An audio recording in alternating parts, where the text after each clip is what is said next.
তারপরের যেটা কথা বলতে চাচ্ছি সেটা হচ্ছে জামাতবদ্ধ জীবনযাপন বলতে কি বুঝায়। আমি একটা সময়ে হাদিস পড়েছিলাম আমার এক উস্তাদজির সামনে, এই কথা মনে পড়লে আমার এখন অনেক কষ্ট হয়।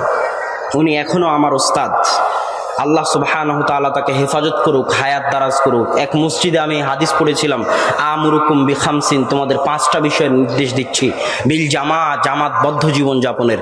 সেই দিনই হাদিস পড়ে আমি বুঝাতে চেয়েছিলাম যে আপনি এই দল এই সংগঠন থেকে বের হয়ে গেছেন, মানে আপনি জামাত থেকে বের হয়ে গেছেন।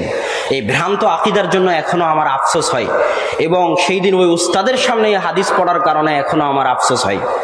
আসলে আমাদের দেশের মানুষ বুঝে না, বিরাট একটা ভ্রান্তি কাজ করে আমাদের দেশের মধ্যে, যে জামাত বলতে কি বুঝায়। জামাতবদ্ধ জীবনযাপন অনেক গুরুত্বপূর্ণ জিনিস। আল্লাহ রাসূল বলতেছেন 3 শ্রেণীর মুসলমানকে হত্যা করা যাবে, তার মধ্যে এক শ্রেণী হচ্ছে মুফারিকুল জামা, যারা জামাত ছেড়ে দিয়েছে। মানে আমি আজকে তাবলিগ জামাত করলাম, কাল ছেড়ে দিলাম, আমাকে হত্যা করা যাবে? আমি আজকে জামাত ইসলাম করলাম, কাল ছেড়ে দিলাম, আমাকে হত্যা করা যাবে? আল্লাহ রাসূল বলছে তোমরা জামাতবদ্ধ থাকো। মান ফারাকা, যে ব্যক্তি জামাত থেকে 1 বিঘত দূরে চলে গেল, তার কাঁধ থেকে ইসলাম চলে গেল।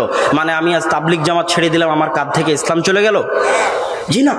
এই দেশে জামাতবদ্ধ জীবনযাপনের হাদিসকে বিকৃত করা হয়েছে, এবং এদেশে ইমারাত এবং বায়াত, ইমাম মুসলিম সহিহ মুসলিমে একটা অধ্যায় আছে, কিতাবুল ইমারাত অধ্যায়। ওই অধ্যায়ে গেলে আপনি যত হাদিস পাবেন, এত হাদিস পড়লে 2টা গ্রুপ রাগান্বিত হবে।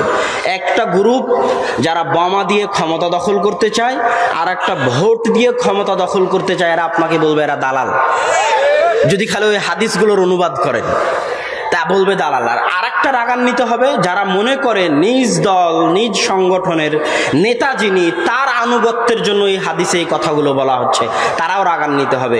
আসলে কিতাবুল ইমারাতে যত হাদিস আছে, সব হাদিস ইসলামী খেলাফতের খলিফা, মুসলিম রাষ্ট্রের রাষ্ট্রনেতা যতক্ষণ না প্রকাশ্য কাফের হয়ে গেছেন, এবং যতক্ষণ যদি প্রকাশ্য কাফের হয়ে গিয়ে থাকেন, তাহলে তাকে উৎখাত করে পুনরায় ক্ষমতা দখল করে নিরাপত্তা কায়েম করার মতো ক্ষমতা থাকতে হবে, না হলে তার বিরুদ্ধে বিদ্রোহ করা যাবে না।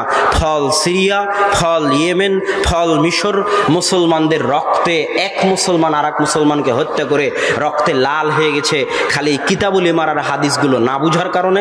জামাতবদ্ধ জীবনযাপন কাকে বলে তা না বুঝার কারণে। এই আবু বকর রাদিয়াল্লাহু তাআলা আনহু যখন খলিফা হলেন, এটা বলে আমার বক্তব্য।